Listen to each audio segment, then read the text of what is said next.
Hello, you're watching Up New X, and today let's talk about a recently finished airing Chinese web drama, Jian, Heroes. This is a 36 episode period web drama that has finished airing recently on platform Tencent and iQIYI. This is actually produced by Tencent and Linghe, which is the company that did Ultimate Note. The main creator of the show, by Yicong, is also the guy who was mainly responsible for the Ultimate Note. This drama went live on both platforms on May the 8th. Honestly speaking, if you just look at performance data, how many people are watching, very unimpressive. From the platform's point of view, it's not making money for them, so there's zero promotion, which is a sad situation because after I've watched 36 episodes, I can honestly say this is a very created with love, imperfect, but in certain aspects quite impressive period drama. And in today's atmosphere and overall condition of Chinese drama, it's actually a rare drama because it is talking about very close to now, about 100 years ago, end of Qing dynasty setting. It's not the type of drama people go to look for entertainment. Big drama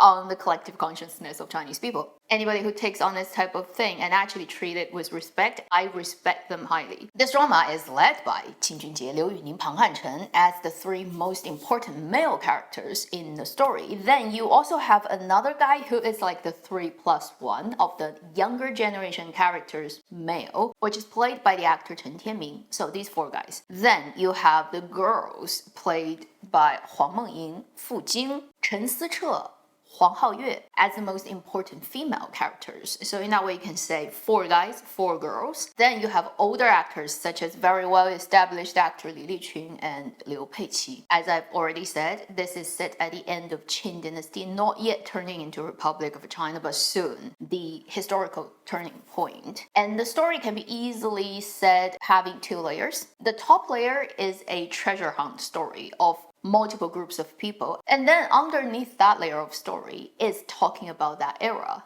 of revolution, of the ending of imperial ruling in China, all the turmoils and turbulences and struggles of all classes at the time and both genders. In terms of the 36 episodes, I'd say it starts quite well. Around teen to early 20s or mid 20s episodes are the part that slightly slows down and gets a little bit filler heavy. Then towards the end, about 8 to 6 episodes, the last bit, suddenly the speed goes up again and ramps up, and it actually gets really exciting as every clue eventually converge at this one point and needs to have an ending. Average it out, it's still a pretty watchable to-go-mind period drama. I will now going to talk about what is good and what is not so good about this drama. On the positive end, point number one, overall production quality is very, very acceptable. The colors, the props, the costumes, camera work, lighting, editing, everything put together, the overall presentable package. This is also a period drama that has every character speaking with their own voice, I believe. At least by my ears, I think it's all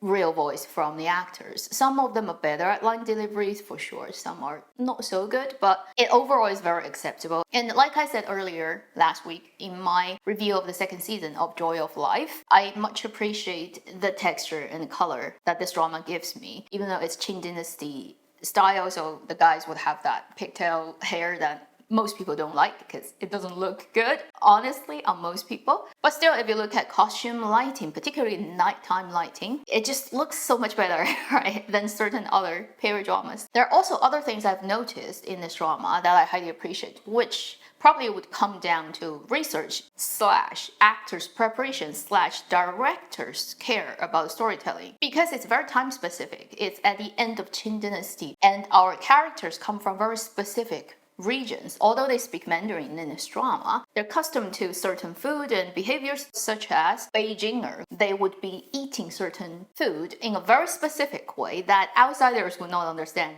and would not do it. It's like if you've never had coffee, you don't know whether you should drink it with the spoon type of situation. There's food from Beijing, China at the time where you actually are not supposed to use a spoon. You should just hold the bowl, turn, and then sip along the rim. And that's like the standard way of eating that thing. And you see the actors actually play that without really trying to call your attention to their action. It's just very naturally in their conversation, and they're talking, they're eating, and it's doing that. I'm like, oh, Oh, that's cool to see that detail. Many dramas these days completely ignore that. And you know that the crew has done their homework to research and then try to make it look as real as possible, even though it's a fictional story, but because it's set in a real time. Second point, treasure hunt story. It is pretty well written in terms of how the clues come together, the different groups of people, who wins, who loses, and how that propels the second stage, third stage of treasure hunt. The logic has been worked out, and certain parts of it is actually quite exciting. Third point, actors. This drama does have not so well done part in acting, performances, and casting, I'd say. But when it did do well, the certain areas, it did do really well, and it managed to hold the story together eventually. You can really categorize this as a 3+1 male lead characters driven narrative, and then each of them will be paired up with at least one female. There's one girl in it is quite ambiguous in terms of who she actually gets paired up with, but still you can say it's 4 guys, 4 girls. Those are the 20s to 30s-year-old character generation, the main characters. Then you have older characters who are their 师傅, right, their teacher or their father or their bosses generation that are played by more veteran actors such as Huang Haibing, Qiao Zhenyu, Liu Peiqi, Li Liqun, those even older actors. For the older actors, you really cannot complain. They're all very, very, very good actors and very well suited for their roles. You really get that strong vibe of a proper old-time satellite television made serious historical vibe. For the younger actors, I'd say Qin Junjie definitely leads the whole panel. Among the 4 guys, he's the strongest actor. He also probably has most amount of screen time. I also really appreciate the actor Chen Tianming who plays Lin Haohan, also Lucky, the tag-along +1 male actor who is always there, but isn't that important at the beginning, and he will get more and more important later. This is also a very well-played character, and the actor really embodies the role. But with Qin Junjie, I just have to say, he really vibes and acts in a more old-fashioned way. He looks like a more veteran actor than his same age actors. In a way, I think he's comparable to Zhang Ruoyun in terms of like they're at that age, but then they appear to be older, not facially, not appearance-wise, but experience and command of their craft, skill level, and ease with productions, and knowing what particular genre they're in, so how they should adjust their performance. They are better at doing that and more professional at doing that than most of the same age actors. It's a pity that he hasn't been in that many things in recent years due to a lot of outside of the dramas. And in this drama, I will point out specifically episode 30, there's a huge scene that's 16 minutes long. Just him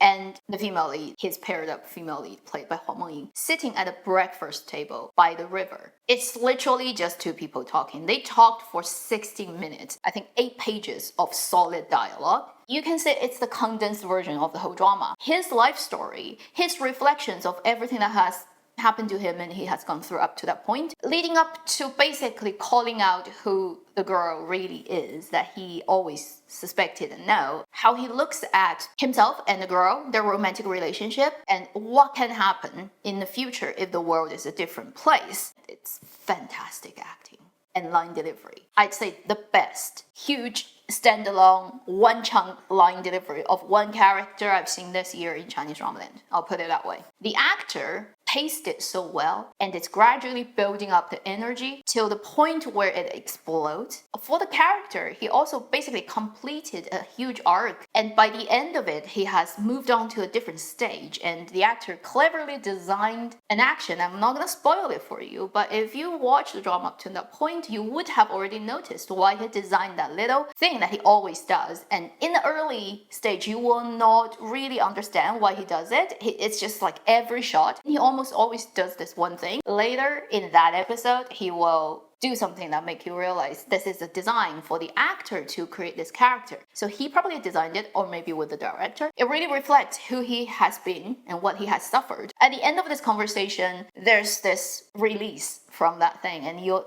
see. One of the best specific to one character design I've seen again in Chinese dramaland this year. What I'm trying to say is Qin Junjie did a great job and much better than I expected, and even though this is a 3 male lead storyline thing, he stand out a lot more than the other 2 guys. Then for the rest of the people, they kind of don't impress me in any way. All the girls, some of them are really, really not good. For example, the I can't call her that way, otherwise I'm kind of like spoiling it for you. The girlfriend of the character Wang Jialuo. It's actually a very complicated and interesting role if it's really capable and very knowing how to add details to her character actress. It would be totally different. Unfortunately, completely wasted. The character Liu Ling, her character is actually pretty well written on paper. As it develops, it becomes more and more interesting, but the actress is not strong enough to fully show it. And for Fu Jing playing the line with Liu Yuning, on paper she's not that interesting to start with. She doesn't have that much screen time. It's just there. And then for Huang Mengying, she's getting the most important female role in the drama because she is Men Sandao, Qin Junjie's character's love interest. Compared to the other girls, she's the strongest. But in terms of like really great, hold up the whole drama, comparable to Qin Junjie's performance, not really. Then talking about the other three guys, or the 2+1 situation, Liu Yuning in this drama, his line, I think, on page is just not that interesting. A genius at swordsmanship. Yet, the thing with Liu Yuning is, you just cannot believe he is very good at Kung Fu, because if you know anything about Chinese Kung Fu, whatever style you fight with, right, there's one thing that you have to know is your lower body needs to be really well trained. Your 下盘 needs to be very stable. Without that stability, you cannot have agility. Liu Yuning is the super tall guy. His center of gravity is actually too high because he has very skinny long legs. Body shape is just not ideal for Kung Fu. I'm just saying, with his build, he cannot be a Kung Fu master. He would not be able to stabilize. And also when he fights on screen, you can really tell he doesn't have training. If you look at Qin Junjie's fighting on camera and his fighting on camera, you would believe more about Qin Junjie's character being a Kung Fu master than Liu Yuning, just because body shape and center of gravity is not really making sense. So every time I look at the plot is trying to make Liu Yuning the master of swordsmanship, I'm like, yeah, but it's not gonna make sense. It doesn't even look like that. And then his acting, it's not bad, but it's not adding anything to the character. And then the other guy, Pang Hanchen, who plays Wang Jialuo or Wang Dibao. If you just look at the text, this is a not lovable character at all. He's so not lovable. I don't think any actor can save this role, even if they do magnificent acting, because on page he's such an annoying asshole. 茅坑里的石头又臭又硬. That's how you would call it in Chinese idiom. Exactly like that. This is such a stinky character. Probably from the scriptwriter's point of view, they want to create these three characters as three completely different people from completely different upbringing, background, as individuals to reflect the turmoil of that particular historical era. But it does not mean you have to make this particular person with your setup that unlikable. When I talk to my friends who are also in Chinese drama land, this is the most annoying male characters I've come across like in the last how many years. And at the time I said it, the person hasn't really watched the drama yet, and they would just laugh along. And now they're watching just yesterday, and they were like, unbelievable, how annoying is this person? They're typing on their social media too, and they react even stronger than I do. So it's not just me. Although I'm talking about positive points, I'm kind of already talking about the negative points, which is that's one character you should be aware of, like you're gonna step on a landmine of watching it. Then the last positive point is the historical part. It did spend a lot of time, or you can actually say the whole drama, even the treasure hunt, is a reflection of that historical time and how people who were living then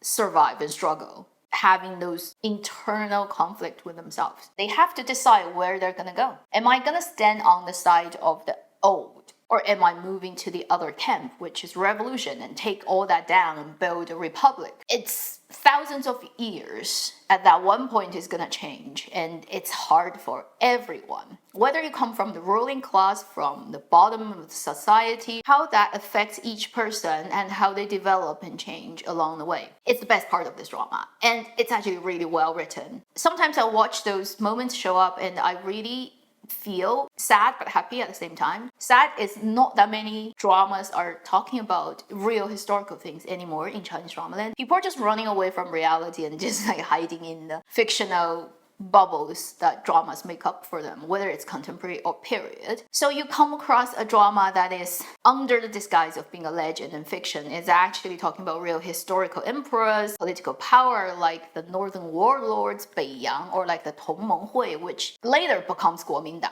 I wouldn't say like it's that ballsy because historicals are not banned, but nobody is writing them anymore. And this, you can say little drama with unimpressive budget and casting, no promotion from a company that does a lot of really interesting projects, but seem to not really always like get attention. Still, they're doing the work today in 2024, and I feel really happy, but also sad for them. Maybe a couple of years down the line, something can happen. Older dramas do get dug up sometimes for whatever, the convergence of stars and astrology, who knows? It has happened before, so I really do hope for Tian Jian Heroes, this drama, that it can happen. Because the title Tian Jian comes from 周易, which is 天行健君子以自强不息. The heaven runs in this style, which should be reflected by gentlemen as a reminder of you should always strive for greater things, you should always improve. Self-improvement. And it really fits, particularly the main character Qin Junjie plays. So these are all the good things, and I've already said a lot. Now, what is not good about this drama? I'm gonna be quick and concise about my point. Point number one, I've already said that. I hate the character Wang Jialuo, okay? Played by the actor Pang Hanchen. Sorry, but his performance of this character doesn't make it any more lovable, but also on page, it's just not lovable, and it really messed up my experience of this drama. Second, although I've said this drama's overall production quality is really satisfying to me, it still is not perfect. There are a couple of things this drama does that I don't understand why they do it. I totally don't see where it comes from. It's not referencing any tradition of cinema or anything. It's weird and it's very jarring, which is sometimes during what they feel needs to be an important conversation or dialogue between two characters. They are moving the frame, like they're not spinning it, but they're moving it like this. It's like you're on a boat. Now, if you're watching it real speed, it probably isn't that bad, but if you speed it up like twice the speed, oh my god, you're gonna get the car sickness. With my limited knowledge of cinema, I really cannot see where that comes from, and it does not make sense at all. And it's one of those ridiculous use of cameras that sometimes happens in Chinese drama land that makes you feel really confused and don't know why they do it. Another point is this drama, 36 episodes, if they condense it down to 30, certain characters they can even just completely, I think, destroy, which is somehow they feel it's compulsory for every male to have a female companion, which, like, why?